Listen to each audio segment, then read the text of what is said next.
Friends, नमस्कार दोस्तों। Knowledge for life group में आपका हार्दिक स्वागत है। वेलकम। तो दोस्तों,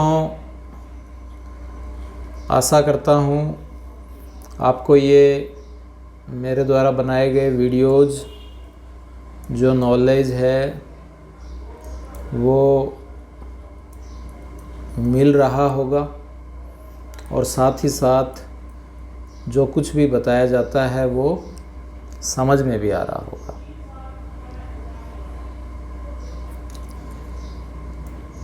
दोस्तों, वर्क, एनर्जी और पावर, ये चैप्टर चल रहा है। इसमें वर्क से संबंधित वीडियो बनाए जा चुके हैं। एनर्जी में प्रीवियस काइनेटिक एनर्जी हमने वीडियो बना लिया था। आज हम दोस्तों पोटेंशियल एनर्जी की बात करेंगे। पोटेंशियल एनर्जी, इससे संबंधित जो भी ज़रूरत की चीज़ें हैं, जो भी ज़रूरत का सामग्री नॉलेज है, वो आपको देने का प्रयास रहेगा। कुछ क्वेश्चन हैं वो आपको करवाए जाएंगे जो अलग अलग चैप्टर वाइज बिखरे हुए हैं। तो दोस्तों, अभी तक यदि आपने चैनल को सब्सक्राइब नहीं किया है तो चैनल को सब्सक्राइब करें। वीडियो अच्छा लगे तो इसे आप लाइक और शेयर भी करें। तो दोस्तों, बिना समय गवाए हम शुरू करते हैं कि पोटेंशियल एनर्जी होती क्या है और पोटेंशियल एनर्जी का क्या उपयोग है।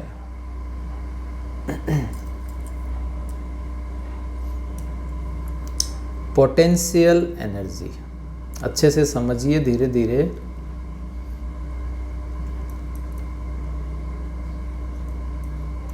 तो पोटेंशियल एनर्जी दोस्तों आपके डिफाइन नहीं है कहीं भी नाम। पोटेंशियल एनर्जी न लेकर हम इसे लेंगे चेंज इन पोटेंशियल एनर्जी, यानी स्थितिज ऊर्जा में परिवर्तन। हिंदी मीडियम वाले बच्चे हैं, पोटेंशियल एनर्जी नाम जान गए होंगे। कन्फ्यूजन है तो मैं बता देता हूँ, इसे हम स्थितिज ऊर्जा कहते हैं। तो पहली बात तो यह है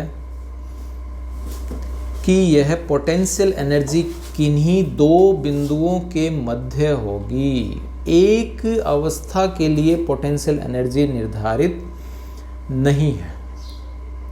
दूसरा जो इम्पोर्टेंट पॉइंट है, यह नॉन कंजर्वेटिव फोर्स के लिए डिफाइन नहीं है।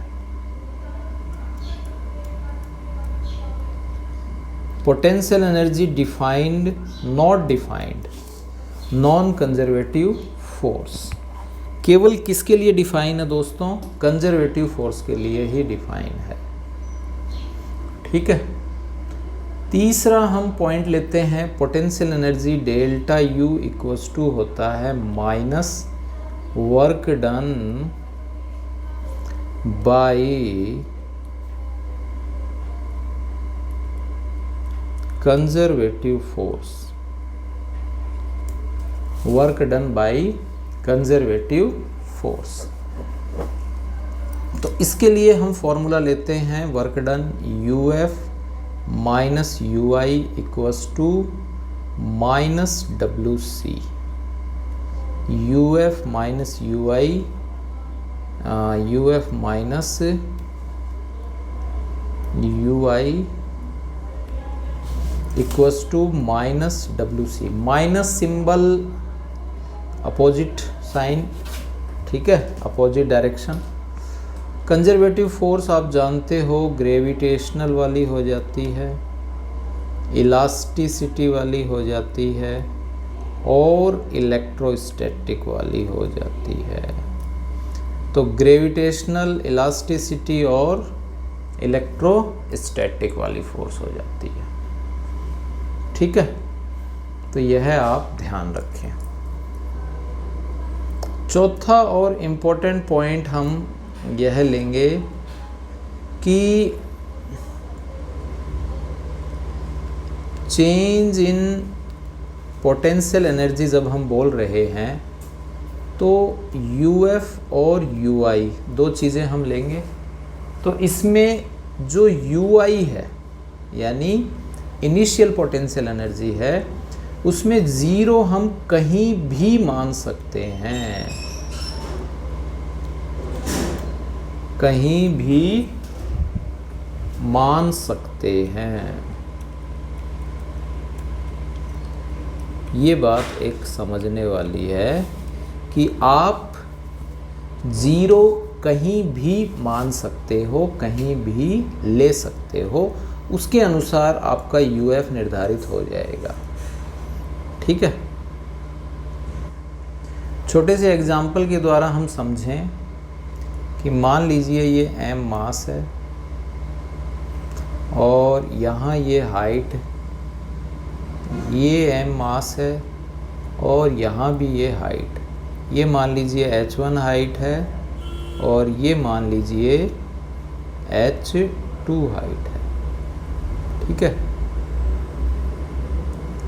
अब हमने क्या किया, इस m मास को A सिचुएशन से B सिचुएशन पर लेके गए। कहाँ लेके गए दोस्तों? A से B पर। तो जो डिस्प्लेसमेंट है वो कितना हुआ, उसको हम लेंगे तो यह क्या आएगा। इसके लिए आप कहीं भी, जैसे 0 हमने यहाँ मान लिया, ये ग्राउंड है, बीच में भी ले सकते हो, जो भी आपको अच्छा लगे। अब ये जो m मास है तो इसके लिए डेल्टा U क्या आ जाएगा दोस्तों? UF minus UI। ठीक है, ये ऊपर वाला मैं पॉइंट मिटा देता हूँ।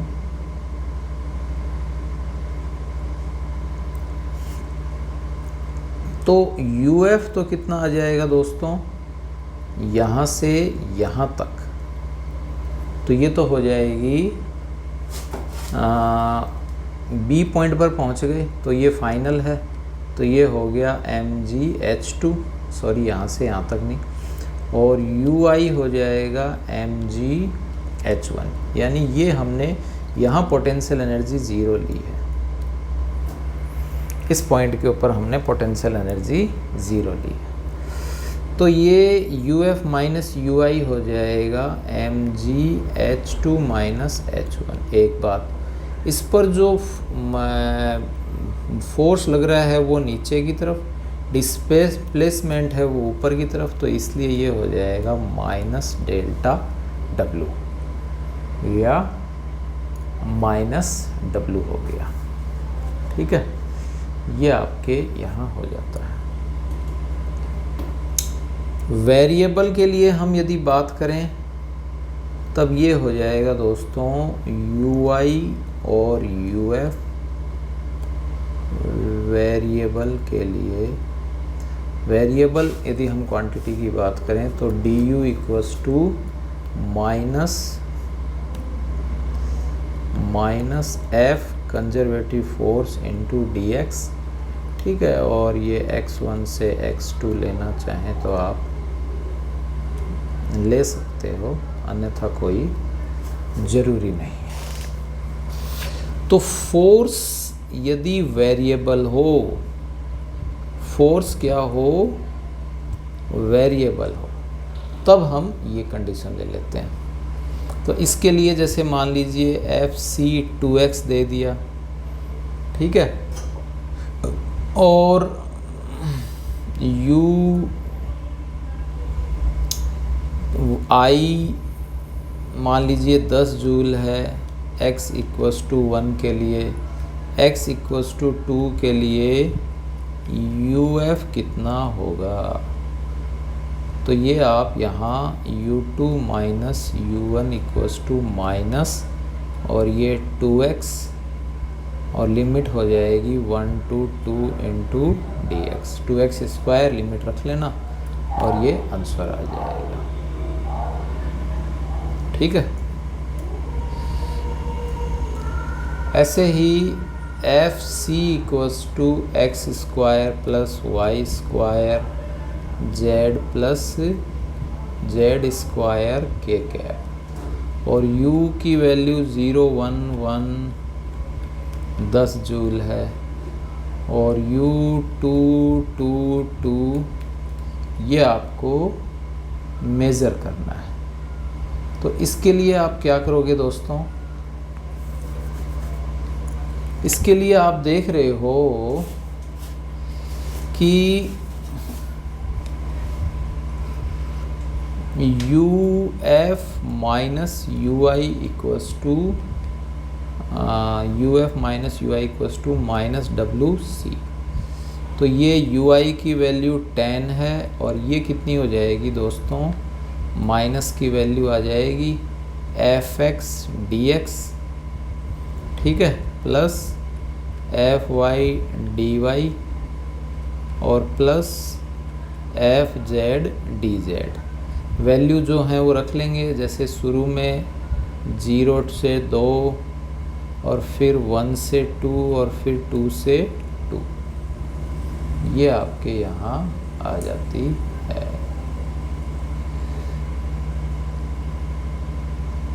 तो इस तरह से यह है आपके यहाँ, हम इसको इजीली सॉल्व कर लेंगे। तो यहाँ हम ये वैल्यू रख लेंगे, यहाँ ये FX है I कैप, ये FY है और ये F क्या है दोस्तों, Z है। ठीक है, ये हो जाएगा। इसी प्रकार एक हम जानते हैं ग्रेविटेशनल, काइनेटिक एनर्जी नहीं होता है दोस्तों, ग्रेविटेशनल क्या होता है, पोटेंशियल एनर्जी। दो मास हैं M1 और M2, बीच की जो डिस्टेंस है वो आपके R है, तो U इक्वल्स टू हो जाता है minus G M1 M2 upon R। ठीक है, ये हो जाता है। तो ये आप याद रखें। ऐसे ही मान लीजिए आपके 3 सिचुएशन हैं। ये यहाँ से कोई रिंग कोई भी रॉड है, H हाइट पर है। नेक्स्ट सिचुएशन में फिर से H हाइट पर है और इस बार यहाँ भी H हाइट पर है। तो 1 2 और 3 आपसे पूछा है पोटेंशियल एनर्जी क्या होगी। तो फार्मूला दोस्तों आपको दिखाई दे रहा होगा। फर्स्ट वाले की पोटेंशियल एनर्जी तो हो जाएगी mgh। सेकंड वाले का जो सेंटर ऑफ मास है वो यहाँ हो जाएगा mgh/2 और थर्ड वाले की हो जाएगी u है, ये थर्ड वाले ग्राउंड में ही है, तो u इक्वल्स टू क्या आ जाएगा, 0 आ जाएगा। क्या आ जाएगा दोस्तों, 0 आ जाएगा। नेक्स्ट हम बात करें कि पोटेंशियल एनर्जी है और वही चैन ली गई है, रॉड है, चैन है, और ये एक आपके हाफ सर्कल है। इस हाफ सर्कल में यहाँ इस तरह से ये है चैन सिचुएटेड कर दी है। ये R इसकी रेडियस है और ये वाली भी R इसकी रेडियस है। ये मान लीजिए हमने यहाँ सरफेस मान लिया। यहाँ U इक्वल्स टू हमने क्या ले लिया दोस्तों, 0 ले लिया। यहाँ हमने क्या ले लिया दोस्तों, 0 ले लिया। तो इसमें हम क्वेश्चन में क्या करेंगे, कैसे करेंगे, इसके लिए हम यहाँ centre of mass,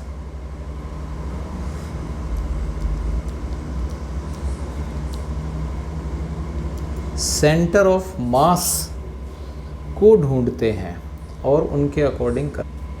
centre of mass होता है 2m/π। इसका सेंटर ऑफ मास यहाँ कहीं होगा, और g और रेडियस कितनी हो गई r, रेडियस कितनी हो गई r। ठीक है, ये आपके अब इस सॉल्यूशन के लिए हम कैसे करेंगे ये देखिए दोस्तों, कि इसके लिए हमने छोटा छोटा इसको dm मास में हमने कन्वर्ट कर लिया। तो du बराबर हो जाएगा dm gh। मान लीजिए यहाँ ये dm काटा, ये h हाइट पर है, ठीक है, और ये हूँ इस तरह से, ये d थीटा हमने एक यहाँ जो लिया है dm मास d थीटा एंगल पर है, ये एंगल आपके थीटा है। तो अब dm को हम किस फॉर्म में लेना चाहें, थीटा की फॉर्म में लेना चाह रहे हैं। तो ये जो आपको दिखाई दे रहा है ऊपर इस तरह से, ये थीटा है, ये h है, ये r है, तो ये r cos थीटा, ये हो जाएगा r sin थीटा। एक बात। दूसरी बात, angle d theta equals to क्या हो जाएगा, आर्क, आर्क कितना है दोस्तों, चाप जो भी है मान लीजिए ds है, और ds अपॉन कोण बराबर चाप बटे त्रिज्या, आर्क अपॉन रेडियस।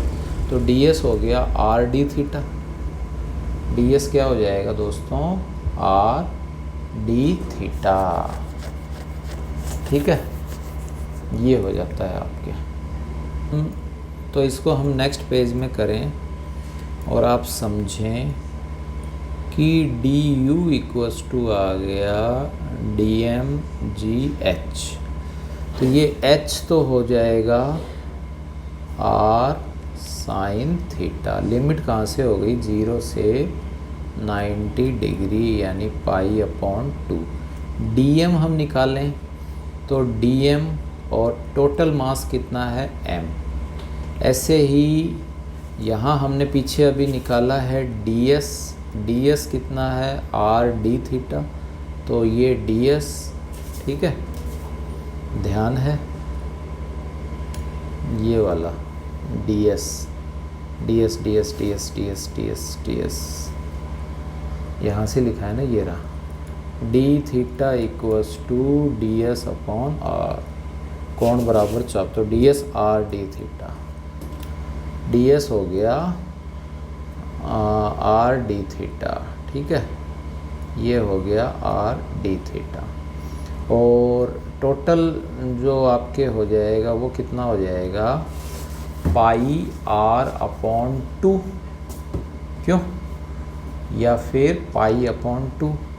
तो एंगल की हम बात करें तो ये ds हो गया, और वो हो जाएगा आपके दोस्तों पाई, जैसे ये टोटल कितनी होती है 2πr, आधी कितनी हो गई πr, और ये हो जाएगी πr/2, और ds कितना है r d थीटा। तो r से r तो दोस्तों कैंसिल हो गया, और 2 ऊपर चला जाएगा, तो dm आ जाएगा 2M d theta upon pi. तो यहाँ ये वैल्यू रख लेते हैं, u इक्वल्स टू आ जाएगा 2M d theta upon pi, और g तो है ही, और r साइन थीटा आ जाएगा, और लिमिट 0 से 90 डिग्री आ गई। बस इसको सॉल्व कर लें, कोई दिक्कत नहीं है। Clear. 2π d theta, sorry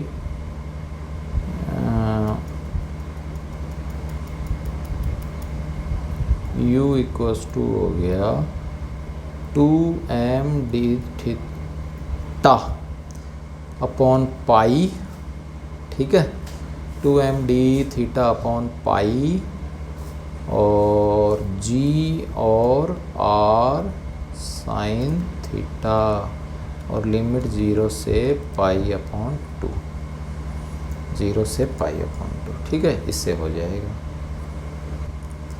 answer आपको क्लियर है ही। आंसर आपके आएगा, यहाँ मैं लिख दूँ, आंसर आएगा u equals to 2m GR upon pi, 2m GR upon pi. ऐसे ही हम स्प्रिंग की बात करें तो स्प्रिंग में जो पोटेंशियल एनर्जी है उसको डिफाइन करने के लिए डायरेक्ट फार्मूला आप याद रखें, वो होता है kx², u equals to kx²। मान लीजिए ये एक स्प्रिंग है, यहाँ इसके पास में एक m मास लगा हुआ है, और यहाँ ये थोड़ा सा इसको डिस्प्लेस्ड कर देते हैं x1। नया डिस्प्लेसमेंट है वो आपके दोस्तों है x2, वो कितना है, x2 है, ठीक है। तो फिर आपके वर्क डन क्या आ जाएगा, वर्क डन हो जाएगा x1 to x2 w kx नहीं सॉरी fx हो जाएगा, फोर्स इनटू डिस्प्लेसमेंट, और f की वैल्यू क्या रख लोगे दोस्तों, माइनस kx रख लोगे, फोर्स की क्या रख लोगे, माइनस kx रख लोगे, और फिर आपके वर्क डन आ जाएगा हाफ के x1² माइनस हाफ के x2² आ जाएगा, ठीक है। और ये आप वर्क डन dw लोगे तो u2 minus u1 equals to minus work done, तो ये हो जाएगा हाफ के x2² माइनस हाफ के x1² आ जाएगा, ठीक है, ये आपके आ जाता है। या ये इनिशियल यदि हम 0 ले लेते हैं तो फिर ये kx² बन जाएगा, 0 कहीं भी मान सकते हो। अब इसमें x1 की वैल्यू 1, x2 की वैल्यू 2 और k की वैल्यू मान लीजिए 100 न्यूटन पर मीटर, तो कोई दिक्कत है क्या, आई थिंक बिल्कुल भी नहीं है, इजीली आप कर लोगे, नहीं करोगे, हो जाएगी।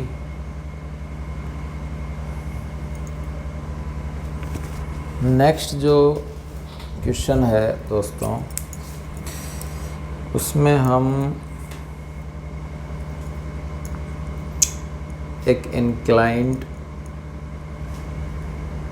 पॉइंट ले रहे हैं, उससे कि ये स्प्रिंग के नीचे मास हमने सस्पेंड कर दिया है, ठीक है, लटका दिया है, ये इसकी नेचुरल लेंथ है,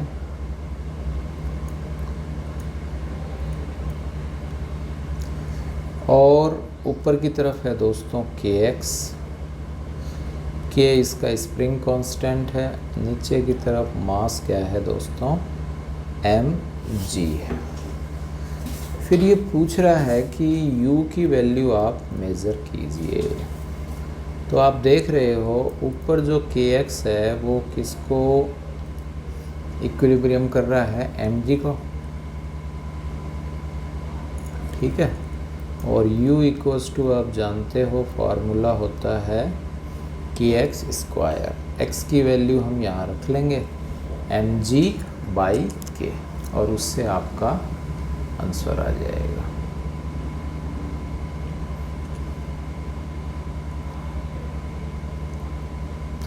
इसी तरह से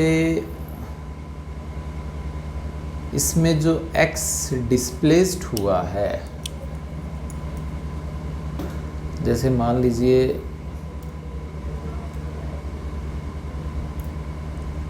ये जो x डिस्प्लेस्ड हुआ है नीचे की तरफ और चला गया,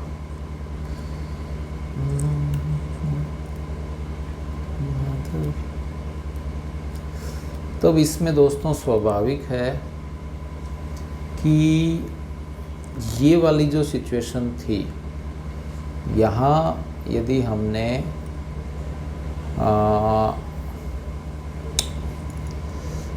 काइनेटिक एनर्जी ज़ीरो मान ली, पोटेंशियल एनर्जी ज़ीरो मान ली है, तो इसके साथ साथ कुछ mgh भी आएगा, और वो mgh जो है वो यहाँ x की फॉर्म में आ जाएगा।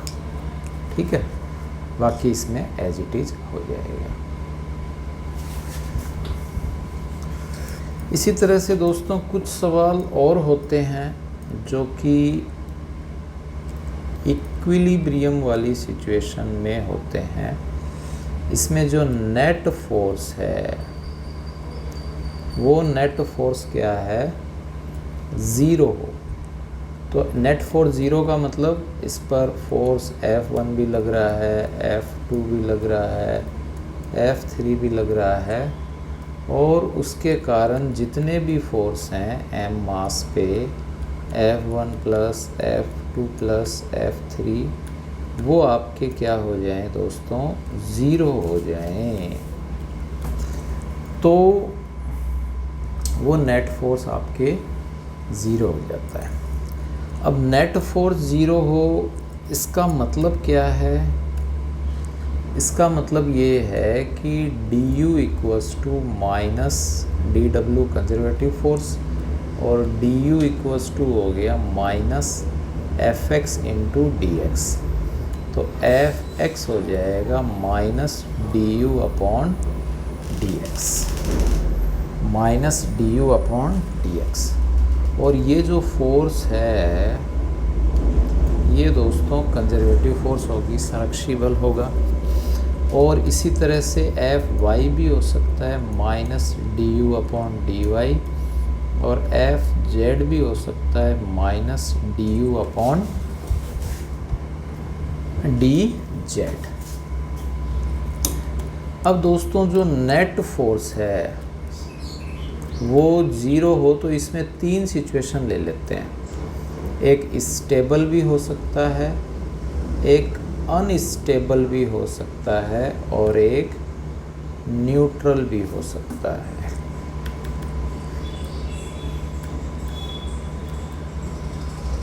एक क्या हो सकता है दोस्तों, न्यूट्रल भी हो सकता है।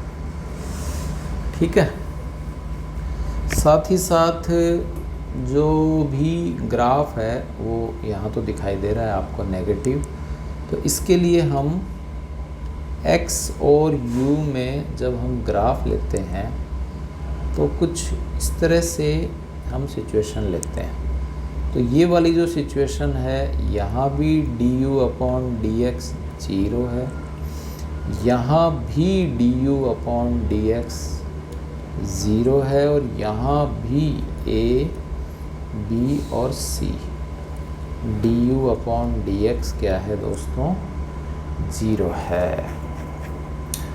अब इसमें जो पोजीशन है वो कौन कौन सी है तो सभी के सभी ज़ीरो। अब u की दोस्तों कितनी वैल्यू हो सकती है आप समझिए।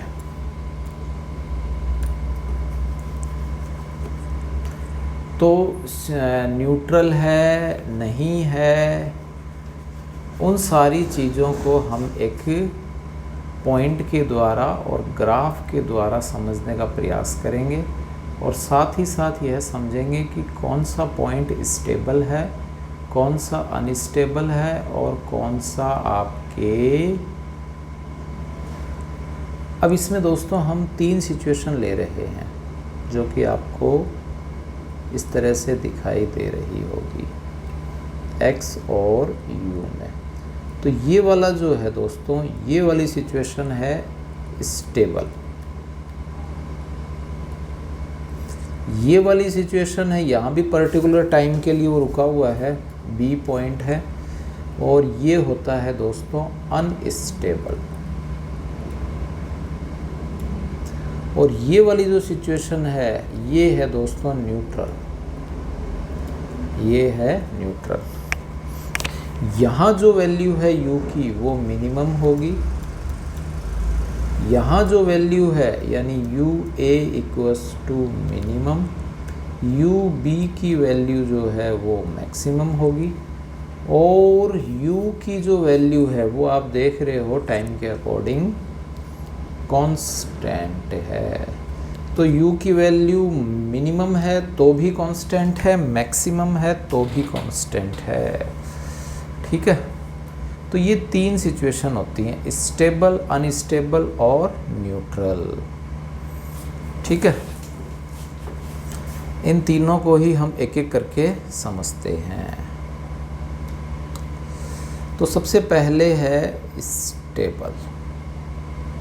स्टेबल में दोस्तों नेट जो फोर्स है वो 0 होगा, u एंड x स्लोप जो हम लेंगे वो भी 0 होगा।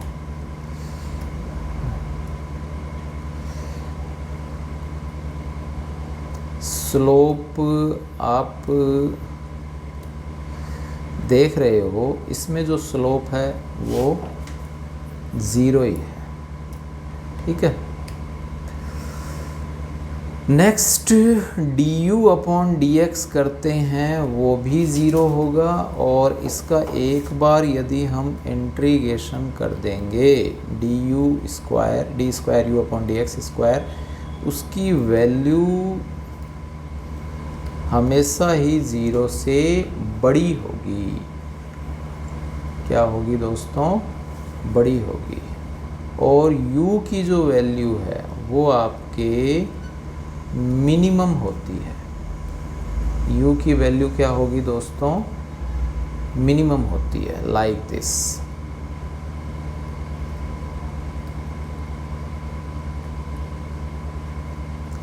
u की वैल्यू मिनिमम होती है, यानी ये फिर से घूम घूम कर यहाँ आना चाहेगा, मिनिमम सिचुएशन पर आना चाहेगा।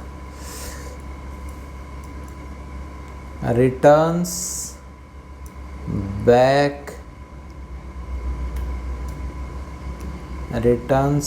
Back to stable equilibrium.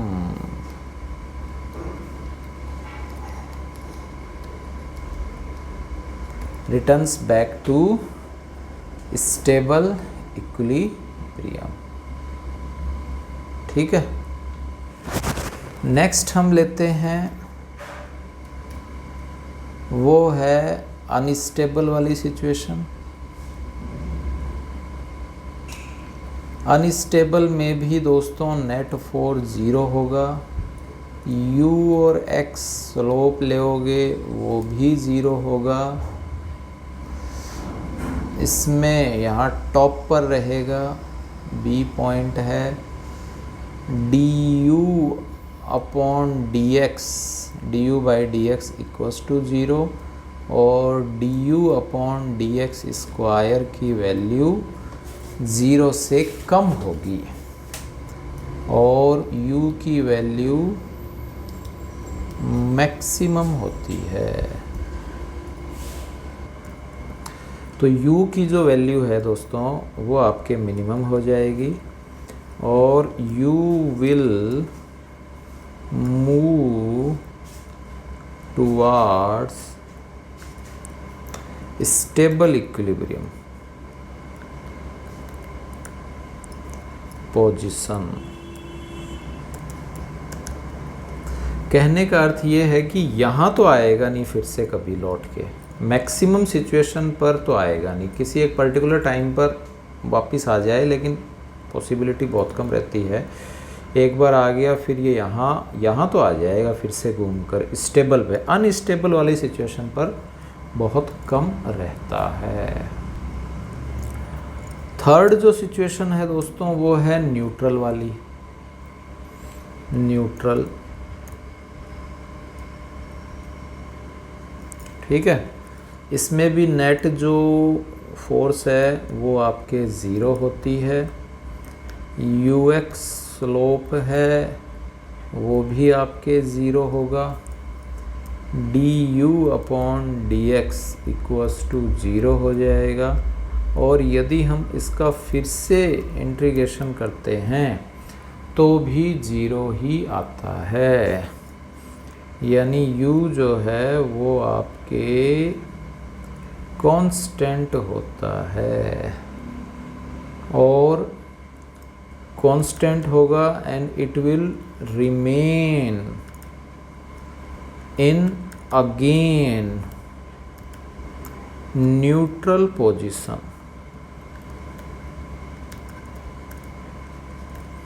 Again neutral position, ठीक है। यानी इसको धक्का मारेंगे यहाँ फिर यहाँ फिर यहाँ, पोजीशन होगी न्यूट्रल और ये न्यू पोजीशन होगी। कैसी पोजीशन होगी दोस्तों? न्यू पोजीशन होगी।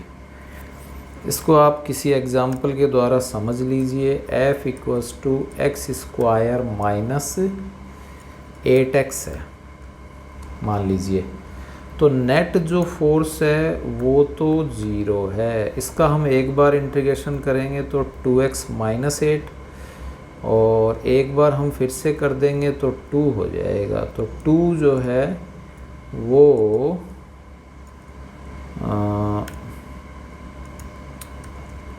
du upon du square upon dx square, यानी ये आपके कौन सी सिचुएशन हो गई? मिनिमा वाली सिचुएशन हो जाती है, यानी स्टेबल वाली हो जाएगी। क्यों? तो यहाँ से हम ये निकाल लेंगे। ऐसे u equals to 12x minus X cube, तो ये दोस्तों स्वाभाविक है, इसमें सारी सिचुएशन आ जाएंगी। x इक्वल्स टू -2 भी आएगा, x इक्वल्स टू +2 भी आएगा, तो मिनिमा मैक्सिमा वाली सिचुएशन भी बन जाती है। तो ये आप आई थिंक क्लियर हो गया होगा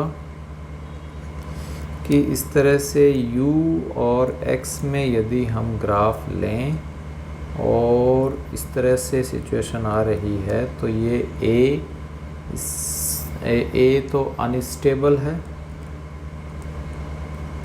ठीक है, चेंज कर दिया। ये b स्टेबल है और c जो है आगे चल के यूँ हो गई लाइक दिस, c है न्यूट्रल। c दोस्तों क्या है? न्यूट्रल है, ठीक है, ये हो जाता है। कुछ एक सिचुएशन में दोस्तों इस तरह से भी होता है लाइक दिस।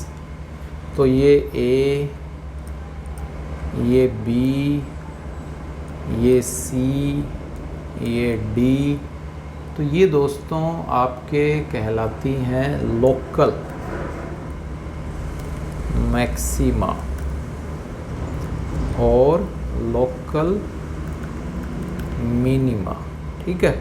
कहीं भी आप पोटेंशियल एनर्जी यदि यहाँ ज़ीरो लेते हैं तो पोटेंशियल एनर्जी धीरे धीरे नेगेटिव होती जा रही है।